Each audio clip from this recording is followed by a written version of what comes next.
I'm Rachel, I'm 20 and I live in a really nice flat in Dumfries.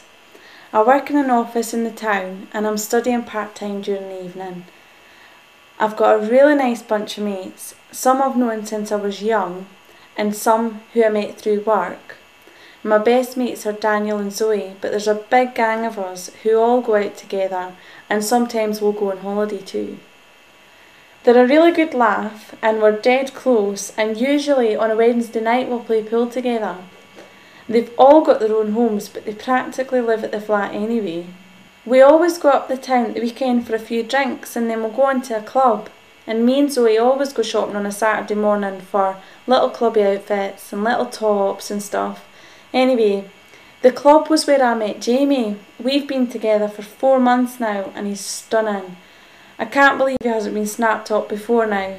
He's 27 years old and he's tall with brown hair and green eyes. He's really keen on me. My mates are really jealous because he's always sending flowers to work for me. He spends all his time with me and says that I'm the one for him and that he wants to settle down with me. Whereas, like, most guys often want their freedom and don't want to be tied down. He's always phoning me and texting me to see what I'm up to, and sometimes he'll surprise me by turning up at parties. He stays over quite a lot, and if he hasn't stayed, he'll text me every morning and night to tell me how much he loves me.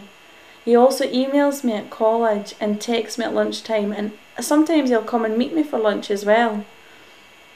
I was out clubbing on Saturday night when he turned up wanting to give me a lift home. I was having a really good time and I didn't want to go. My mates told him to get lost and he got really stroppy when I didn't go with him.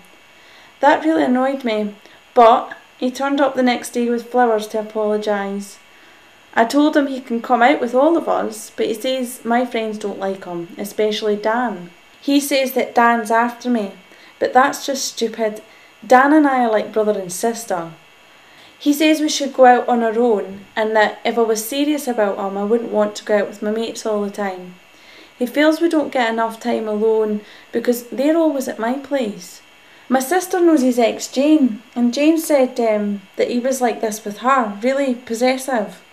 Jane told my sister that he used to hit her when she didn't do what he wanted.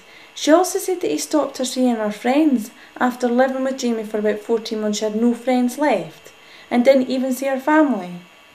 Jane said she only managed to leave after he put her in hospital. I asked Jamie about this and he said that she's just a psycho making up stories. Jamie says she keeps trying to get back with him and the reason she was in hospital was because she attacked him and fell down the stairs. My sister told me that Jane said I should get out before it's too late. I think Jamie's right. She's just jealous. She's just saying that because she wants him back and he's with me now. He'd never hurt me. He only gets possessive because he loves me. Anyway, I've told him I'll go out with him on Friday. We're going out for a meal. He's offered to buy me something to wear, so we're going shopping this afternoon. He said that he'll get me something really smart and dressy, not like my usual stuff. He thinks I look much slimmer in something less revealing, and now we're together I don't need to wear such attention-grabbing outfits. Not that I wear them to get attention, it's just what everyone wears in the clubs anyway. He suggested I try the Atkins diet to lose a few pounds. He says there's nothing wrong with being a bit bigger than a lot of the girls around town, but he thinks I'd look even more fab if I lost a few of those pounds. I must have put a bit of weight on recently, because he's mentioned it a couple of times now. I know he says he loves me even if I am a bit fat, but I know he hates fat girls. He always says, look at the state of her. They say love makes you put weight on, don't they? I hope I don't need a size bigger when we go shopping. I think it would be a good idea to get something a bit different.